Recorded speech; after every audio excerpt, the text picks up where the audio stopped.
Obrigado. Paz seja convosco? Amém? Amém. Estamos praticamente finalizando o estudo dessa corrente teológica que fala sobre o fim dos tempos, do milenismo. Semana passada nós falamos sobre o templo do Senhor e nós, através dos textos bíblicos, chegamos à conclusão que não há necessidade da construção de um templo, não há construção de um templo físico, não há essa necessidade. O Senhor Jesus, Ele é o templo, Ele é o verdadeiro templo, aquele em quem habita todas as esperanças, as renovações. E o Senhor, Ele não vem para templos construídos por mãos humanas. Já houve no passado o tabernáculo, onde o Senhor Ele se manifestava, mas Ele não vem para esse tabernáculo. Já foi construído o templo de Salomão, que foi destruído e reconstruído. Também Ele não vai habitar em templos, o templo de Salomão, tampouco o templo que foi construído lá em São Paulo, por aquela igreja conhecida. Mas Ele vem habitar no templo que somos nós. Nós, como corpo de Cristo, nós fazemos parte, nós somos o templo do Espírito Santo. E Ele, como o templo maior, o cabeça, Ele não nos chama para que nós construamos nada. Ele fala, nós falamos na semana passada, em João 2, 19 a 22, que Ele destruiria esse santuário e em 3 dias o reconstruiriam. E os judeus entendiam que Ele estava falando do templo de adoração, mas Ele estava falando do seu próprio templo. Ele não foi morto, mas Ele entregou o seu corpo como um tabernáculo para ser destruído. E em 3 dias Ele ressuscitou. Nós também vimos o texto de Apocalipse 21, 2, que fala que vi também a cidade santa, a nova Jerusalém, que descia do céu, da parte de Deus, ataviada, como noiva adornada para o seu esposo. Está falando de uma noiva que da cidade santa, nova Jerusalém, ela está descendo do céu, ela não é construída na terra. Apocalipse 21, 22 fala, nela não vi santuário, não há templo, nela não vi santuário, porque o santuário é o Senhor, o Deus Todo-Poderoso. E o último texto que nós vimos foi em 1 Pedro, capítulo 2, verso 4 e 5, falando sobre essa pedra que vive, que ela foi rejeitada pelos homens, mas para Deus ela foi eleita e preciosa. Também vós mesmos, como pedras vivem, sois edificados casa espiritual, para ser sacerdócio santo, a fim de oferecer sacrifícios espirituais agradáveis a Deus por intermédio de Jesus Cristo. Então o templo é Cristo. O templo, quando Ele voltar, Ele vai ser a nova Jerusalém, onde nós vamos habitar. Não vai haver mais luz, porque Ele vai ser a luz. E quem vai habitar nessa cidade somos nós, que somos templos espirituais. Nós fazemos parte do corpo de Cristo. Então não há a necessidade de se esperar, como os judeus estão esperando a construção de um novo templo. Já há, os planos, já há as roupas, já há todos os instrumentos, que se usavam naquela época, porque eles estão aguardando o retorno do Messias, um Messias que não vai voltar novamente como eles esperam. Eles esperam que seja um homem que vai restabelecer a paz mundial, vai restabelecer o governo de Israel, e isso não vai acontecer. Jesus Cristo ele vem para os seus, veio de uma maneira espiritual, não para construir nada em relação ao povo judeu ou ao templo judeu. E aí o tema da semana de hoje, do tempo de hoje, que nós iniciamos é, dentro do amilenismo ainda, a segunda vinda de Cristo. Ele é o ponto final da história redentiva. A vinda de Cristo vai marcar o fim. Não vai ter mais continuidade em relação a coisas humanas. As pessoas elas ainda acham que vai ter um tempo em que Satanás vai ser solto. E aquele texto, conforme nós já vimos, é um texto que fala de uma forma espiritual, não é um texto que fala de um tempo cronológico. O Antigo Testamento, que é o que nós já vimos, ele é aquele que profetiza e se cumpre no Novo Testamento, na sua grande maioria. O Antigo Testamento não ensina sobre um futuro reino milenar de Cristo, não fala que vai ter um reino só de 1000 anos de Cristo. Os profetas do Antigo Testamento falam sobre o reino do Messias, sim, mas falam como um reino que tem e traz bênçãos perpétuas. A partir do momento em que o Senhor Jesus Cristo ele vier, na sua segunda vinda, ele inaugura essa fase e não tem mais interrupção de 1000 anos nem de coisa nenhuma. As suas bênçãos, elas são perpétuas. O Novo Testamento não ensina também o reino milenar. Em seguida, o retorno de Cristo, porque o Novo Testamento revela claramente que os eventos que vão se seguir à volta de Cristo, eles vão ser simultâneos. Eventos que muitos deles começaram com a morte e ressurreição de Cristo. Começou-se tribulação, começou-se perseguição, fomes, pestes, e tudo isso ele vem se intensificando. Nós vivemos numa época de grande apostasia, que é um dos maiores sinais dos fins dos tempos. E a vinda do anticristo, que ele ainda não é aparente, mas já houveram vários anticristos que apareceram na terra. O anticristo não é aquele que tem uma marca, o anticristo não é aquele que é uma pessoa diferente, mas é uma pessoa que é contra Cristo. E nós vemos figuras como Hitler, Mussolini, Stalin e outros líderes mundiais que eles eram contra Cristo. Eles eram uma tipificação, César, são tipificações de anticristos. Mas vai haver um homem que vai se levantar como homem da iniquidade. Nós já estudamos isso em semanas anteriores. Mas os eventos que vão se suceder, eles são como que simultâneos. Eles vão acontecendo. Quando Cristo vier, uma série de coisas vão começar a acontecer. Eles ocorrem em um grupo de eventos finais, um grande e dramático encerramento da história redentiva. É um ponto final, é passada a régua, fim. Não há uma continuidade nessas perseguições e tudo mais. O primeiro item dentro da segunda vinda é a própria vinda do Senhor Jesus. Ele vem nas nuvens, a segunda vinda de Cristo é a primeira coisa. Segunda, ressurreição dos crentes mortos em Cristo. Aqueles que estão mortos em Cristo, eles ressuscitam. E aí na sequência, há uma transformação se nós estivermos vivos nessa época, nós vamos ser transformados. O nosso corpo corruptível, ele passa a ser um corpo incorruptível. 1 Coríntios capítulo 15, versos 51 e 52. 1 Coríntios capítulo 15, versos 51 e 52. Já falamos bastante sobre esse texto, mas ele encaixa também nessa conclusão. Quem achar, leia por gentileza. Pessoas na internet falam que a gente está demorando muito para achar, eles ficam ansiosos, esperando para ouvir. Mas eu falo que a gente tem que esperar as pessoas acharem, todo mundo. Eles também têm que procurar lá. Desculpa, pode ler. Eis que vos digo um mistério. Nem todos dormiremos, mas transformados seremos todos. Um momento, num abrir e fechar de olhos, ao ressoar da última trombeta, a trombeta soará, os mortos ressuscitarão incorruptíveis, e nós seremos transformados. É esse fato simultâneo que acontece na vida de Cristo. Quando o Senhor Jesus Cristo ele vier nas nuvens, toca a trombeta, os que estão mortos ressuscitam com o corpo já. Estou de carona hoje. Hein? O corpo vem e fica, os mortos ressuscitam incorruptíveis. Eles são transformados também. E nós que estamos vivos, nós seremos transformados. Olha o versículo aí. Eis que vos digo o mistério, nem todos dormiremos. Nem todos nós estamos aqui em 1, 2, 3, 4, 5, 6. Não são todos nós que vamos dormir. Pode ser que algum morra, mas pode ser que o Senhor volte. Tá? Nem todos dormiremos, mas todos serão transformados, tanto os que morrerem, ou os que estão vivos. Todos eles vão ser transformados. Nós não podemos entrar na presença do Senhor, nós não podemos encontrar com o Senhor com o corpo glorificado de uma maneira corruptível. Os nossos pecados eles vão ser purgados, tudo vai ser eliminado, nossa maldade vai ser eliminada. Nem todos dormiremos, mas transformados seremos todos. Vai demorar? Não, é 1 Coríntios, Carol. 1 Coríntios capítulo 15, verso 51 e 52. Mas seremos todos transformados Olha o texto aí, gente. No fechar de olhos. Piscou, toca a trombeta, as pessoas são transformadas. Tá? Serão transformadas. Mas serão só os salvos? Serão só os salvos?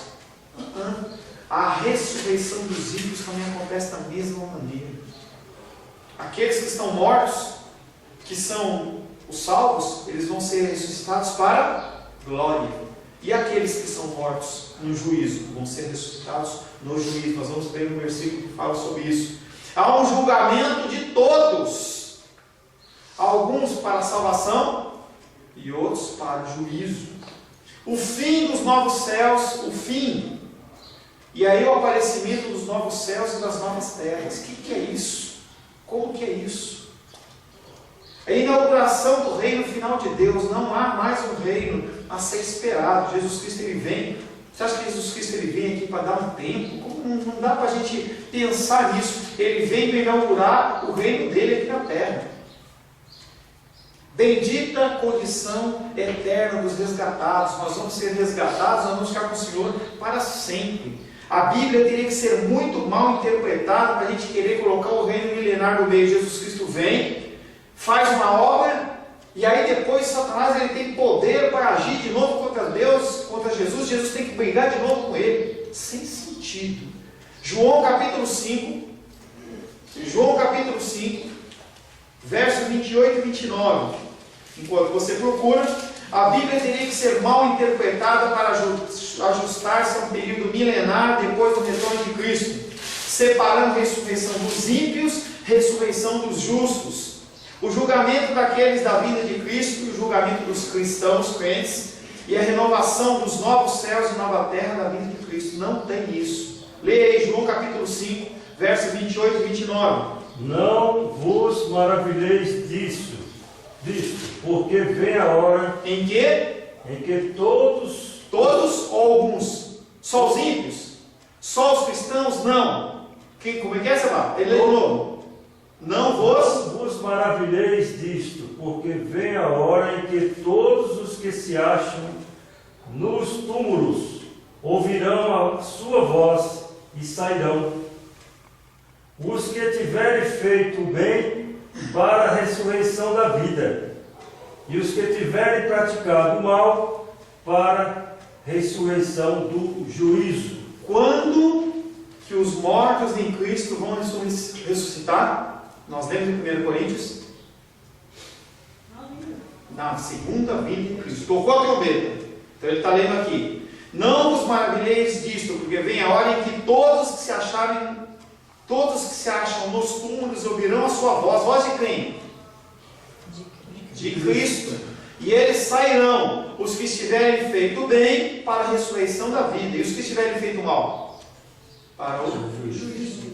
Então, você tem todos os mortos, eles sendo levados para o juízo. E os ímpios? Quer dizer que os que estão vivos ficam ainda? Não tem sentido. A hora está chegando, diz o Senhor, na qual todos os mortos ressuscitarão, e junto com os vivos, todos serão julgados. Atos capítulo 24, versos 14 e 15. O apóstolo Paulo apresenta o mesmo ensinamento. Atos capítulo 24, versos 14 e 15. O apóstolo Paulo está dando testemunho nesse texto do cristianismo dele perante autoridades. Porém, confesso-te que, segundo o caminho a que chamam seita, assim eu sirvo ao Deus de nossos pais, acreditando em todas as coisas que estejam de acordo com a lei e nos escritos dos profetas, tendo esperança em Deus, como também estes a têm, de que haverá ressurreição, tanto de justos como de injustos. Você vê que esse texto ele vem em conformidade com João. Ele não está falando que vai ter duas ressurreições, vai ter uma ressurreição. Ressurreição de justos e de injustos. Volta a perguntar, quando que vai haver ressurreição dos justos? Na segunda volta de Cristo. Quem que vai ressuscitar primeiro? Os justos e os primeiros os mortos, justos e ímpios. De novo, gente, vocês não estão me explicando. Quando tocar a trombeta, quem ressuscita primeiro? Os vivos ou os mortos? Os mortos. Só os justos?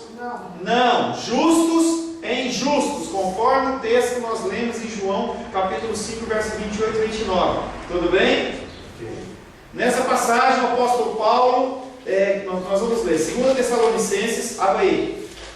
2 Tessalonicenses, capítulo 1, do verso 3 ao 10. É bem longo, eu vou ler, tá? 2 Tessalonicenses, capítulo 1, versos de 3 a 10. Nessa passagem, o apóstolo Paulo dirige palavras de conforto e encorajamento à igreja. Então a palavra ela tem um foco no momento em que está sendo falada, sendo escrita, e também um foco escatológico para os nossos tempos. 2 Tessalonicenses, capítulo 1, abre aí para você acompanhar. Capítulo 1, versos de 3 a 10. Assim diz a palavra de Deus. Entenda que esse tempo era um tempo de muita perseguição, e os tessalonicenses estavam sendo perseguidos. Não essa perseguição que a gente tem hoje, perseguição de morte, de sofrimento. E aí ele escreve para encorajar a igreja, dizendo: irmãos, cumpre-nos dar sempre graças a Deus no tocante a vós outros, como é justo, pois a vossa fé cresce sobremaneira. Independente das lutas e dificuldades, a fé dele estava crescendo. É daquela música do Luciana Feber: cada vez que a minha fé é provada, você me dá a chance de crescer um pouco mais. A nossa fé cresce em meio a lutas e dificuldades, porque você lembra da palavra, você ouve a palavra, você cresce em fé. Pois a vossa fé cresce sobremaneira, e o vosso mútuo amor de uns para com os outros vai aumentando, a tal ponto que nós mesmos nos gloriamos de vós nas igrejas de Deus. Esse povo, vou continuar lendo, mas esse povo, ele estava passando por luta e dificuldade e não olhava só para o seu umbigo, eles olhavam para as outras pessoas. E o apóstolo Paulo estava vendo aquilo e ficava espantado. Poxa, vocês, além de estar crescendo em fé, vocês estão crescendo em amor. Espera um pouquinho, fulano está passando mais luta que eu vou lá e divido o alimento com ele, recolho ele na minha casa. Era isso que estava acontecendo lá no meio. A tal ponto que nós mesmos nos gloriamos de vós nas igrejas de Deus, à vista da vossa constância e fé. A fé deles não era vacilante, a fé deles era constante.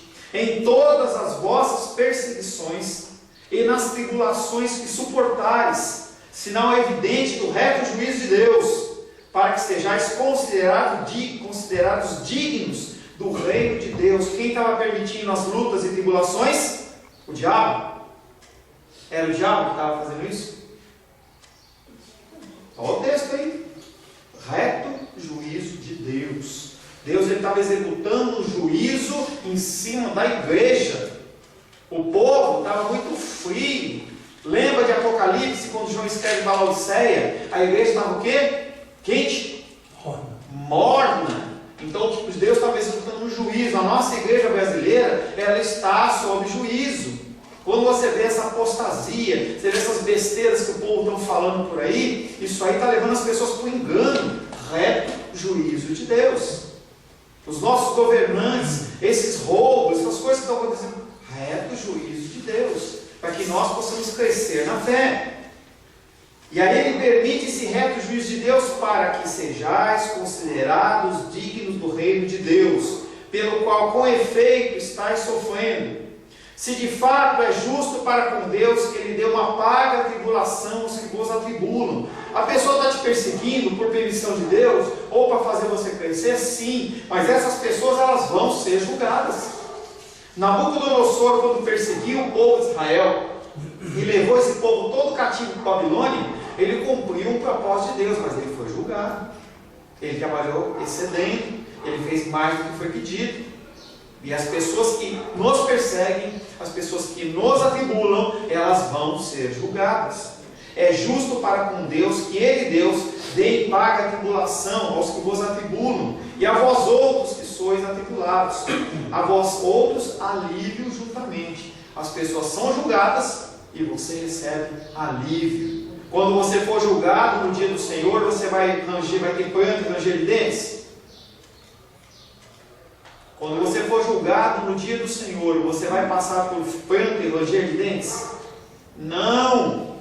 Quem vai passar são as pessoas... Oi, querido? Mas no dia do Senhor não é Tá, eu não me expressei bem. Após o julgamento do Senhor, em que vai ser dividido ímpios e não ímpios, você, como cristão, vai passar por um tempo de pranto e ranger de dentes?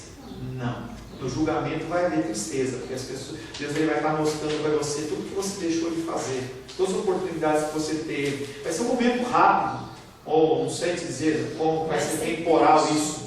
Vai ser um dia triste. Vai ser um dia triste, porque você vai ter um momento, mas não vai ser uma coisa que vai ser eterna. Imagine você passar a eternidade inteira mastigando aquilo que você deixou de fazer e as pessoas que não estão salvas, entre aspas, por sua causa. Ou os seus parentes que ficaram para trás.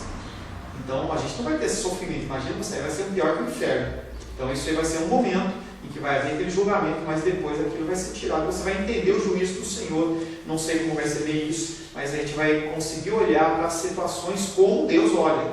Então a gente vai saber que a justiça de Deus vai ser perfeita, é perfeita, e a gente não vai ter sofrimento. Alívio juntamente conosco quando o céu se manifestar o Senhor Jesus. Espera um pouquinho, quando que vai acontecer isso? Quando que vai acontecer esse julgamento de Deus? Quando que vai acontecer esse juízo de Deus sobre aqueles que nos atribulam? E essa paz, essa tranquilidade? Quando do céu se manifestar o Senhor Jesus com os anjos do seu poder em chama de fogo, tomando vingança contra os que não conhecem a Deus e contra os que não obedecem ao Evangelho do Senhor Jesus. Aqueles que não conhecem, aqueles que não obedecem, eles vão passar por juízo. Quando vai ser? Depois de 1000 anos, depois de 5000 anos? Não. Vinda do Senhor Jesus, efeito quase que simultâneo. O Senhor Jesus Cristo vem e isso já acontece. Estes sofrerão penalidade de eterna destruição, aqueles que não conhecem a Deus, aqueles que perseguem os salvos, aqueles que não obedecem ao Evangelho do Senhor. Esses sofrerão penalidade de eterna destruição, banidos da face do Senhor e da glória do seu poder. Não vai ter repescagem, não vai ter um segundo momento, vai acontecer o juízo do Senhor e acabou. Por isso que a gente tem que fazer alguma coisa, tem que fazer agora. Não adianta você querer fazer, semana que vem, segunda-feira eu começo meu regime. A gente fala isso, né? Segunda eu começo. Não é tempo para você ser cristão na segunda-feira. A gente fica triste. Eu tenho familiares, você tem familiares que não conhecem o Senhor, mas a gente só pode dar testemunho e falar do amor de Deus, mais nada. Mais nada. E aí as pessoas acham que depois que a pessoa morre, ela ainda pode fazer alguma coisa. Tem irmãos, pessoas que, em outras religiões, que acham que você pode estar fazendo uma reza para ela depois e vai mudar. É o conhecido, como é que fala? O purgatório. Então, dependendo do número de orações que você faz ou rezas, a pessoa ela vai sendo contabilizada, descontada os erros dela, até que chega um momento em que Deus fala assim, bom, já está paga a sua conta, você sai do purgatório e vem. Não tem isso. Aqui está falando que eles sofrerão penalidade de eterna destruição, banidos da face do Senhor e da glória do seu poder, quando vier para ser glorificado dos seus santos, ser admirado em todos os que creram naquele dia. Não vai ser outro dia, não vai ser 1000 anos depois, vai ser naquele dia. Só resumo nesse texto. Note que será um julgamento apenas, e ao mesmo tempo nesse julgamento vai acontecer Deus, ele vai retribuir tribulações àqueles que causaram tribulações aos cristãos. Aquele que causou perseguição vai ser perseguido. Aquele que causou tribulação vai ser tribulado.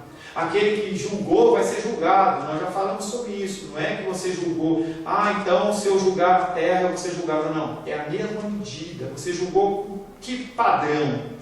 Você foi uma pessoa que julgou assim, aleatoriamente, sem conhecer os fatos, que é o que nós fazemos. Quando a gente vê um caso na televisão, a gente já estabelece um julgamento, a gente já estabelece a pena e já mata a pessoa. Então, nesse mesmo julgamento que a gente julgar, a gente vai ser julgado. Nesse julgamento também Deus punirá aqueles que não conhecem a Deus e não obedecem ao Evangelho de nosso Senhor Jesus Cristo. Houve oportunidade e a pessoa não quis. O irmão Sinomar, ele fala, eu sempre cito esse exemplo do amigo dele, em que ele chega para o homem e fala assim, Deus ele pode te salvar, Jesus Cristo ele pode te curar, não quero esse Jesus, eu prefiro morrer de câncer a ter Jesus no meu coração. Não tem o que você possa fazer. Aqueles que realmente não querem, aqueles que não aceitam, independente do que você faz, independente do que você tenta agir com vida, ora, essas pessoas elas vão passar por um juízo. Deus dará alívio aos que estão sendo atribulados. Não vai mais haver tristeza, não vai haver mais dor, não vai haver mais choro. As pessoas não vão passar mais lutas e dificuldades. Vai ser um tempo de descanso com o Senhor. Esse duplo julgamento será dosado por quem? Por homem? Misericórdia. Vai ser dosado por Deus. Deus tem a medida certinha. Ele conhece o meu interior e o seu interior. O que passa no teu coraçãozinho depois que você sai da igreja? Depois que você fecha a Bíblia? O que passa no teu coração? Quando você está na internet ou quando você está na rua? Qual que é o seu proceder? O julgamento vai ser dosado por Deus. Por isso que as pessoas falam assim, você pode se espantar com quem você vai encontrar no céu. Porque são pessoas que às vezes aparentemente não são cristãs, mas são muito mais cristãs que eu e você juntos. Esse duplo julgamento será dosado por Deus. E aí no texto fala, quando o Senhor Jesus for revelado lá nos céus. O julgamento vai ser quando o Senhor vai ser revelado nos céus. Com os seus anjos poderosos, em meio a chamas flamejantes. Assim aprendemos que o alívio dos crentes será recebido no retorno do Senhor, retorno visível de Cristo. Isso ocorrerá quando Cristo vier para ser glorificado em seus santos e admirados em todos os que creram, incluindo os que creram em nosso testemunho. Quando que Jesus Cristo vai ser glorificado na segunda vinda?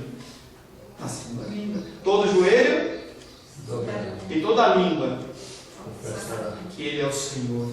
Quando o Senhor voltar em glória, voltar nas nuvens e Ele vier na segunda volta, todo joelho vai se dobrar. Eu conto num filme que eu vi há algum tempo atrás, eu nem lembro, eu sempre me confundo. E esse filme mostra o Apocalipse, o fim dos tempos. E aí vai ter a guerra do Armagedon lá, Satanás lá, o anticristo guerreando, ele que era um homem, ele personifica o bodão mesmo, o capeta, entendeu? Ele fica grandão, com chifre, rabo, tridente e tudo mais, e ele começa a dar as ordens para matar os cristãos, para invadir Jerusalém. E aí o que acontece?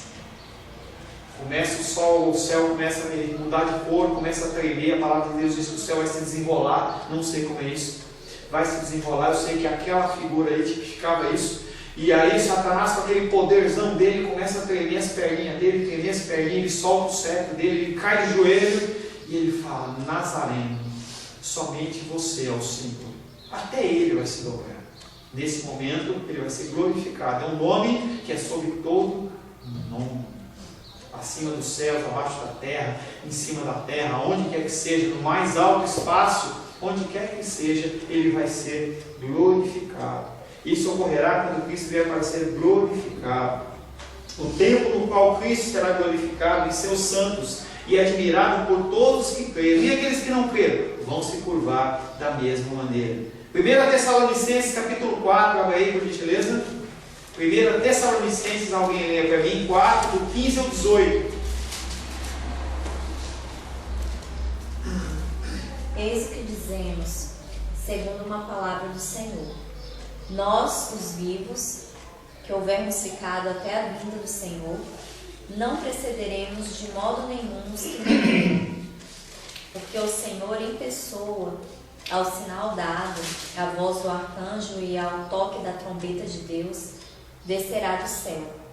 Então os mortos em Cristo ressuscitarão primeiro. Em seguida nós, os vivos que tivermos ficado, seremos arrebatados com eles sobre as nuvens, ao encontro do Senhor nos ares, e assim estaremos sempre com o Senhor. Portanto, confortai-vos uns aos outros com este ensinamento. Nós vamos ficar para sempre com o Senhor. Que lindo, né? Eu fico imaginando esse dia, o dia que uns vão estar casando, dança de casamento, vai estar dois dormindo, um vai ser levado, dois vão estar trabalhando e um fica, e aí está falando de marido e mulher também. Piloto de avião. Piloto de avião. Todas as pessoas elas vão ver essa cena, imagina um toque da trombeta, um toque vai ser ouvido sobre toda a terra. Eu já toquei o shofar para vocês já viram aquele toque, mas imagina um toque desse sobre toda a terra. E aí, com um estralar de dedos, com um piscar de olhos, a gente arrebatados, a gente vai ficar com o Senhor para todo sempre. Tudo isso que nós falamos, ressurreição, julgamento, ressurreição de mortos, transformação, tudo isso vai acontecer quando? No dia do Senhor. Tudo isso terá lugar naquele dia, como uma breve referência a um dia especial na profecia bíblica, o dia do Senhor, também conhecido como o dia do juízo. Esse juízo duplo pode ser referido como acontecendo na vinda do Senhor Jesus Cristo para os seus santos, em sua visível revelação desde o céu naquele dia. Assim não se pode sustentar que essa vinda e essa revelação vai acontecer em tempos diferentes. O Senhor Jesus Cristo vem, faz todo o cenário, mata, e aí Satanás ele é solto, e aí ele engana. Como é que ele vai enganar as pessoas que já foram transformadas, se elas já encontraram o Senhor? O juízo executado por Deus na vida de Cristo será duplo, bendito para o povo de Deus e punitivo para os incrédulos. Nada sugere que essa passagem fale apenas de uma punição temporal, morte recebida pelos ímpios viventes na terra por ocasião do retorno de Cristo, e do juízo final a ser executado após o milênio. Ele fala não somente daqueles que estavam importunando os Tessalonicenses, que era a visão daquele momento, mas ele fala também de uma visão escatológica dos dias de hoje, e que nós somos perseguidos. E eu tenho falado bastante que você não sofre perseguição, que é citado aqui, mas nós vamos passar por isso, tá? Os tempos eles estão ficando cada vez piores. Mas não só aqueles que conhecem a Deus, os que não obedecem ao Evangelho do nosso Senhor Jesus Cristo. Os ímpios não precisam estar vivos no tempo do retorno de Cristo. Eles podem estar mortos e eles vão ser ressuscitados para o juízo da mesma maneira. Romanos capítulo 8, versos 17 a 23. Lembre-se que naquele texto que nós lemos, o Tessalonicenses, ele está falando sobre destruição eterna para aqueles que não conhecem, não reconhecem. E ele fala para uma presença e glorificação eterna junto do Senhor. Romanos capítulo 8, versos 17 a 23. Ora, se somos filhos, somos também herdeiros, herdeiros de Deus e co-herdeiros com Cristo. Se com Ele sofremos, também com Ele seremos glorificados. Porque, para mim, tenho por certo que os sofrimentos do tempo presente não podem ser comparados com a glória a ser revelada em nós. A ardente expectativa da criação aguarda a revelação dos filhos de Deus, pois a criação está sujeita à vaidade, não voluntariamente, mas por causa daquele que a sujeitou, na esperança de que a própria criação será redimida do cativeiro da corrupção para a liberdade da glória dos filhos de Deus. Porque sabemos que toda a criação, a um só tempo, geme e suporta as angústias até agora. E não somente ela, mas também nós, que temos as primícias do Espírito, igualmente gememos em nosso íntimo, aguardando a adoção de filhos, a redenção do nosso corpo. Sebastião gosta, né? Sebastião, quando a gente fala do adotados, né? Adotados. Nós somos adotados. Mas além de adotados, aquele que é adotado no papel legalmente, quando se morre a pessoa e vai deixar uma herança, aquele que é adotado de papel, ele também tem direito à herança. E é o que você está falando. Se somos filhos, como também herdeiros, herdeiros de Deus e co-herdeiros com Cristo. Com Ele sofremos e com eles também somos glorificados. Tudo bom? Com Ele somos herdeiros e com Ele somos glorificados. O reino de Cristo vai ser estabelecido e com Ele nós vamos reinar. Aqui o apóstolo Paulo afirma o ardente desejo dos crentes em Cristo. E não só dos crentes, mas ele fala da criação. E aí é estranho, né? Como é que a criação está gemendo? Ele personifica, ele dá uma figura de linguagem que é a personificação como se fosse um ser humano. A natureza geme. Você já ouviu a natureza gemendo? Já ouviu? É estranho, né? Mas a natureza, ela geme. Por que ela geme? Porque o propósito para o qual ela foi criada, ela muitas vezes não está cumprindo. Porque o ser humano está destruindo. Os bichinhos, as coisas, a natureza ela não tá funcionando do jeito que era no propósito original. Aqui o apóstolo Paulo afirma o ardente desejo dos cristãos em Cristo e de toda a criação pela prometida glória vindoura. Ele também fala dos sofrimentos do tempo presente e da glória que nos será revelada. O tempo presente, as pessoas estão achando que o tempo presente de hoje é o melhor de Deus. Quando a pessoa canta, eu quero o melhor de Deus ainda está por vir, a pessoa está pensando que o material, você tem um empregão, você tem uma casa, você tem um carro, e aquilo ali é o melhor de Deus. As pessoas, elas estão com a mente no material e não conseguem imaginar. O que Deus está falando é coisas muito pensadas, coisas que não são pensáveis. O texto bíblico usa um termo chamado inefável. Seria impensável. Você não consegue pensar com a sua mente o que você vai ter, a glória que vai ser. E as pessoas estão pensando no hoje. Aí a pessoa passa no concurso público para ganhar 2.000. E não tem nenhum problema ela querer melhorar, mas ela quer um 5. Aí ela passou um de 5, ela quer um de 7. Aí ela quer um de 10. Aí ela quer um de 15. Aí ela quer um de 20. Aí ela quer um de 30. Quer um de 50. Porque o cara não se sacia. Era como se fosse uma boca, entendeu? Aberta, parece criança com doce, não se sacia, e ela deixa de viver. E a pessoa vai estudando, eu preciso estudar, eu preciso, sendo que o Senhor fala, uma coisa te basta. Lembra de Marta e Maria? Uma coisa só te basta. Senta e ouve. Não está falando que tem que você trabalhar, mas trabalha. Há tempo para todas as coisas, né, Sebastião? Tempo para todas as coisas. E aqui ele está falando que tem coisas que a gente não consegue nem imaginar. Ele fala dos sofrimentos do tempo presente, mas da glória que vai ser revelada. Sofre, resiste, aguenta, porque vale a pena.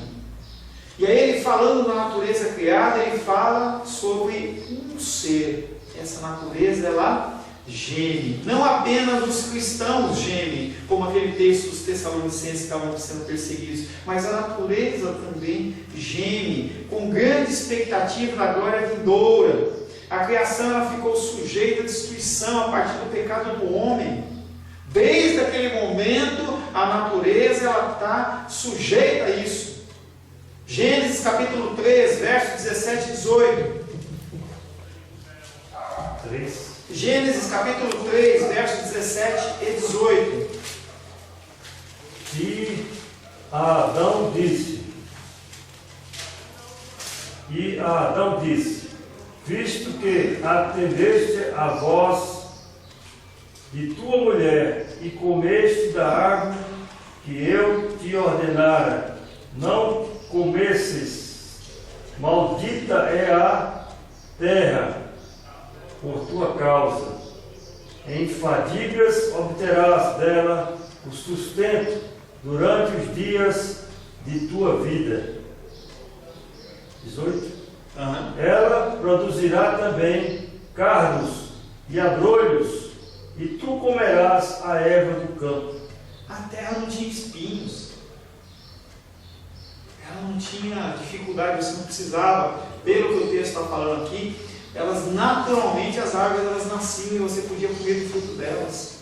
E aqui ele fala assim, a partir do pecado de Adão, você vai ter que trabalhar, você vai ter que arar a terra, você vai ter que semear, você vai ter que esperar um tempo certo, para você poder comer, então você vai gemer junto. A natureza ela está num propósito diferente, ela não está encaixada.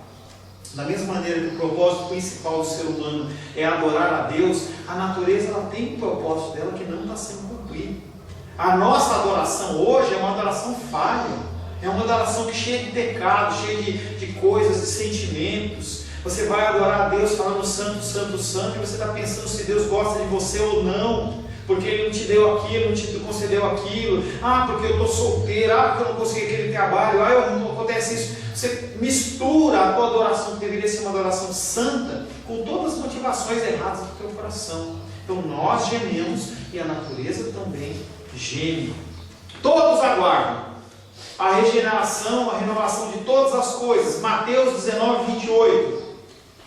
Mateus capítulo 19, 28. As coisas elas vão ser restauradas após o dia do Senhor, após o julgamento. Os novos céus e nova terra vão ser tudo mudado e vai voltar ao propósito inicial do Senhor.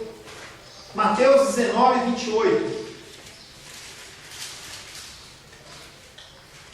Jesus lhes respondeu: em verdade vos digo que vós, os que me seguistes, quando, na regeneração, o Filho do Homem se assentar no trono de sua glória, também vos assentareis em 12 tronos para julgar as 12 tribos de Israel. Regeneração de todas as coisas. O Senhor, Ele senta no seu trono e Ele vai julgar. O tempo em que Deus restaurará todas as coisas. Todos esperam a regeneração, todos esperam o tempo que Deus restaurará todas as coisas. Atos 3, 21.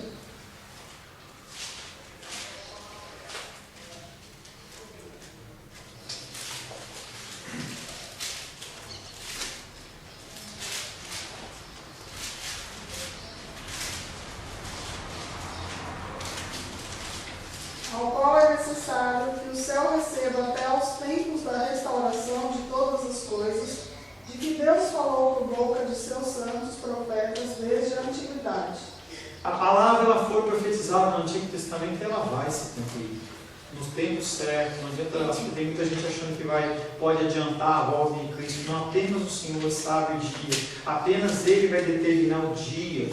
E aqui em Atos ele está falando qual é necessário que o céu receba, Jesus Cristo, ao qual é necessário que o céu receba até os tempos de restauração de todas as coisas, e que Deus falou por boca dos seus santos profetas, vai haver restauração de todas as coisas. Isaías 65, 17. Esse novo céu e nova terra não é algo que foi falado apenas no Novo Testamento. Já é profetizado no Antigo Testamento. Isaías 65, 17. Lembre-se que eu falei para você, Isaías é aquele livro que é o quinto evangelho. É o evangelho que fala, é o livro que mais fala de Jesus Cristo no Antigo Testamento. Isaías 65, 17. Porque eis que eu criei os céus novos e nova terra. Não haverá lembrança das coisas passadas, nem mais se recordarão. Entenda que quando caiu o templo de Salomão, que ele foi reconstruído, a palavra de Deus dizia que eles ficavam chorando. Eles lembravam do templo antigo e eles choravam, porque eles lembravam da suntuosidade daquele templo que tinha sido construído, e quando eles comparavam com o novo templo, eles choravam de tristeza. Nesse novo céu e nova terra, com esse novo templo que se chama Jesus, as pessoas não vão se lembrar mais do passado. Não sei se ele vai apagar a mente, ou se ele simplesmente vai fazer, poxa, você está olhando uma coisa tão linda e maravilhosa que você não tem saudade daquilo que passou. É como você tem um carro velho, aí você nunca tem carro, você compra um carro velho, fica tão contente, mas depois você compra um carro mais bonitão, e aí quando você transcende isso para um área espiritual, é uma coisa extremamente longínqua que a gente não consegue nem imaginar. Você imaginar a glória do Senhor, você estando na presença do Senhor todos os dias. Eis que eu crio novos céus e nova terra, não haverá lembrança das coisas passadas, jamais haverá memórias delas. Você não vai se lembrar mais. Eu não estou falando que eu não vou saber que você, eu penso que a gente vai se lembrar de quem é quem, tá? Não imagino que a gente vai ficar lá que nem pessoas que não sabem. Eu não vou saber quem é o Sebastião, não vou saber quem é a Rosângela. Eu vou saber sim, não vai ter a dor, não vai ter a tristeza, porque a gente vai viver o juízo de Deus. Mas a memória das coisas, saudade, que nem o povo do Egito, saiu do Egito, está andando em caminho em direção à terra prometida, e eles estavam pensando nos melões, estavam pensando lá nas comidas que eles comiam lá no Egito. A gente não vai ficar lembrando mais dessas coisas. 2 Pedro, capítulo 3, verso 13.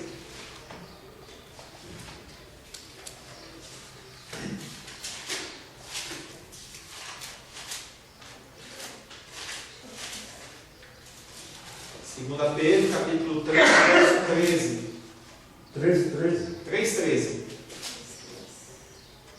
Nós, porém, segundo a sua promessa, esperamos novos céus e a nova terra, nos quais habita justiça. Porque nós somos co-herdeiros com Cristo. Há uma promessa em que Ele vai fazer, e aqueles que têm a promessa Nós vivemos por quê? Fé. O que é fé? Lembra? Faz tempo que não pergunta, né? O que é fé? É esperança. Esperança das coisas que não se veem. A gente não vê.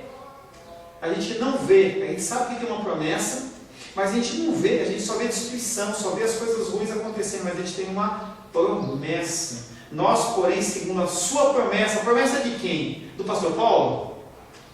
É do pastor Paulo? É de Pedro? Do apóstolo Pedro? A promessa é do bispo, do apóstolo? É do seu pai? Da sua mãe? Não, a promessa é de Cristo. É uma promessa que não volta atrás. Nós, porém, segundo a sua promessa, esperamos novos céus e nova terra, nos quais habita a justiça. Não vai haver mais injustiça. Apocalipse 21:1.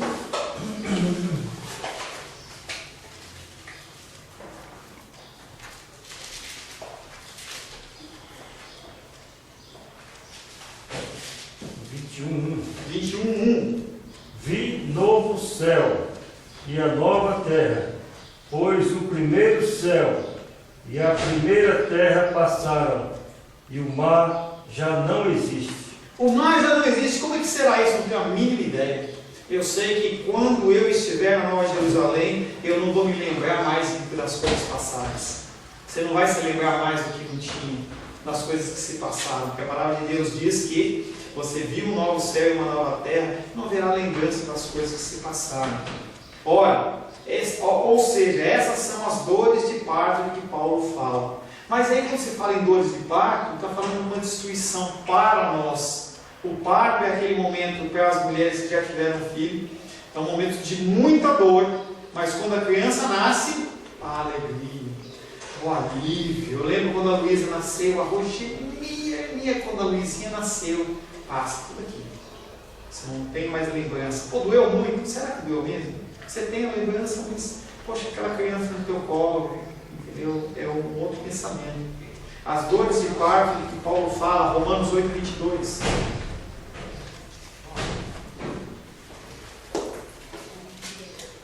Romanos 8:22. Porque sabemos que toda a criação, e aí está falando de natureza, e está falando de nós como seres criados. Porque sabemos que toda a criação, a um só tempo, geme e suporta angústias até agora. Elas não são dores de morte, nós estamos esperando o retorno de Jesus, onde as nossas tribulações vão ser cessadas, as nossas angústias vão ser cessadas, e a gente vai entrar no gozo do Pai para sempre, sem tristeza, sem lutas e sem preocupações. Este mundo, ele será renovado e não aniquilado. O apóstolo Paulo, por inspiração do Espírito Santo, ensina que a glória da ressurreição dos filhos de Deus marcará também a glória da ressurreição da criação. Nós vamos ressuscitar e a terra, a natureza, ela vai ser renovada. Na vinda de Cristo, e não um milênio mais tarde, a própria natureza criada será liberta da escravidão, da decadência, da destruição, e participará da glória que é comparada à gloriosa liberdade dos filhos de Deus. Então nós, como filhos de Deus, nós vamos ser glorificados com os nossos corpos, nós vamos ser transformados, e a natureza também vai assim o ser. Amém? Amém. Estamos finalizando o amilenismo, e aí eu vou falar rapidamente, em 5 minutinhos, o que nós falamos. Nós citamos primeiramente o texto de Apocalipse 20, capítulo 2 e 4, em que fala sobre esse milênio. Nós falamos sobre a espiritualidade desse tempo e não da cronologia dele. Olha nos vídeos anteriores. Nós falamos sobre, começamos a falar sobre o amilenismo, falamos sobre isso que acontece nos últimos dias. Citamos várias passagens falando dos últimos dias, e todas elas fazendo referência a partir da vinda do Senhor Jesus Cristo. Falamos sobre o tema principal da pregação do Antigo Testamento. Não é renovação do povo de Israel, nada disso. É Cristo. Ele aparecendo em várias nuances, em várias formas, em todo o Antigo Testamento, culminando em situações como de Isaías, em que é específico falando dele. O Antigo Testamento fala de Jesus Cristo. Falamos sobre o verdadeiro Israel. O Israel não é o Israel físico, a terra de Israel, mas fala-se sobre os israelitas que são realmente israelitas, E fala sobre aqueles cristãos que são realmente cristãos. E da mesma maneira que os israelitas eles tinham diferença, também há cristãos. Ah, pastor, eu só aceitei Jesus, fui batizado, eu tenho uma carteirinha. Não faz diferença nenhuma. Falamos sobre isso. Gálatas 3,7 diz que os que são da fé, que são realmente filhos de Abraão. Você tem fé? Você é uma pessoa que vive segundo os mandamentos do Senhor, seja israelita ou não, seja ímpio ou não, você realmente é o verdadeiro Israel de Deus. Falamos sobre essa Canaã prometida, que é uma Canaã espiritual. Falamos sobre a santa cidade de Jerusalém, em que o primeiro sinal, o primeiro contato que aqueles homens tiveram foi como o Monte Sinai, que era fogo, trovões, e a gente tem que temer esse dia. Porque a partir do momento que você não teme esse encontro com o Senhor, naquela época foi com o Monte Sinai que apareceu o Senhor perante eles. Se alguém tocasse no pecado, morreria, os animais tinham que ficar longe, as pessoas tinham que se purificar. Nós vivemos todos os dias entrando na presença do Senhor, e nós não vivemos com temor e tremor.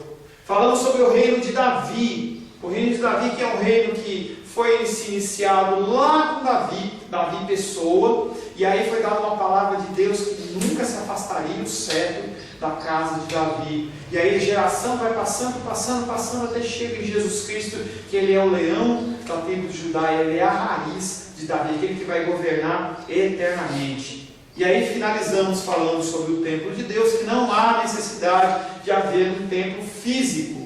Vão ser resgatados os judeus, vão ser resgatados os gentios convertidos, e desse povo vai ser levantado os verdadeiros adoradores, que adoram o Senhor em espírito e em verdade. Em Israel hoje há verdadeiros adoradores. No meio dos gentios há verdadeiros adoradores. Ah, pastor, eu estava lá no show da Ana Paula Valadão, eu estava no show do Thales Roberto, eu estava adorando a Deus. Não é esse tipo de adoração que eu estou falando. Estou falando de adoração com a sua vida, com o teu testemunho, com o que você tem feito. A verdadeira adoração não é você levantar as mãos no período de louvor. A verdadeira adoração é você testificar que Deus, Ele é Deus na sua vida através do seu testemunho. Essa é a verdadeira adoração. O templo não vai ser um templo físico, mas é um templo espiritual, personificado na figura de Cristo. Ele é a noiva adornada, Ele é o noivo que vem descendo, entendeu? Ele vem resgatar a noiva adornada que somos nós, que vamos subir e nos encontrar Ele, ataviada, transformada, corpo corruptível em corpo incorruptível. Nós vamos ser transformados, nós vamos nos juntar ao Senhor. Não há um templo físico. E esse texto aqui que diz em Apocalipse 21, 22, sela isso dizendo, nela não vi santuário. Os seres humanos eles procuram lugares para adorar a Deus e não procuram adorar com suas vidas. Ah, eu vou fazer uma oração no monte, não faz diferença nenhuma você fazer uma oração no monte, é gostoso. É legal você estar ali naquele negócio meio espiritual, mas não há diferença nenhuma de você orar no monte, ou você orar na sua casa, ou você orar no banheiro. O Senhor está com você. Se você tem Cristo no seu coração, o Espírito Santo está em você, onde você orar, você estabelece um trono de adoração. Abraão fazia isso. Onde ele passava, ele levantava um altar físico. Era o jeitinho que ele conhecia. Então ele levantava um altarzinho. Você leva uma adoração ao Senhor através da sua vida. E nós fechamos falando sobre a segunda vinda de Cristo como um estupim, como uma coisa que vai deflagrar os sinais dos finais, o final dos tempos, julgamento de ímpios, de não ímpios, tudo numa vez só, e aí o resgate e transformação do novo céu e a nova terra. Amém. Amém. Vamos orar. Alguma pergunta? Não? Senhor Jesus, queremos agradecer por esse tempo em que estivemos na Tua presença estudando sobre essa posição do amilenismo, Senhor. Temos, Pai querido, segundo a visão ortodoxa, entendido que essa é a visão que mais se aproxima da verdade. Respeitamos, Pai querido, os nossos irmãos e irmãs, Pai, que acreditam em outras posições. Na verdade, não é isso que vai mudar a nossa salvação, mas nós queremos tentar ser o mais fiéis à palavra possível, Senhor. Em nome de Jesus, te louvamos.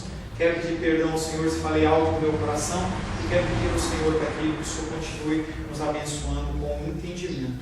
Em nome de Jesus. Amém. A paz seja convosco. Meu nome é Paulo César Eu sou pastor da Igreja Cristã Semente de Vida, aqui em Brasília, Distrito Federal. Me alegro que a palavra tenha te alcançado.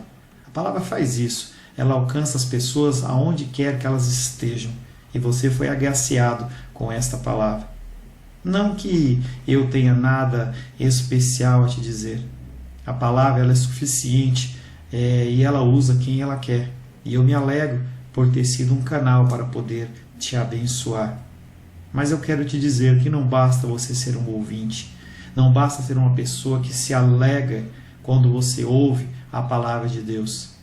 A vida ela é feita de decisões. Se você está ouvindo esta palavra hoje, eu creio que o Espírito Santo tem um propósito especial com você. Muito mais do que prosperidade, muito mais do que uma cura física, uma cura emocional ou espiritual, Ele quer te alcançar para a vida eterna. Nós investimos nosso tempo, nós investimos as nossas forças em coisas terrenas, mas o Senhor Ele tem muito mais a oferecer. Ele tem sim para você a cura, Ele tem sim para você a prosperidade, mas Ele tem muito mais que isso. Submeta-se a um Deus que Ele é capaz de mudar e transformar a sua vida por completo. Creio que o Espírito Santo Ele é capaz de tocar o teu coração. Quero pedir que você curve a sua cabeça.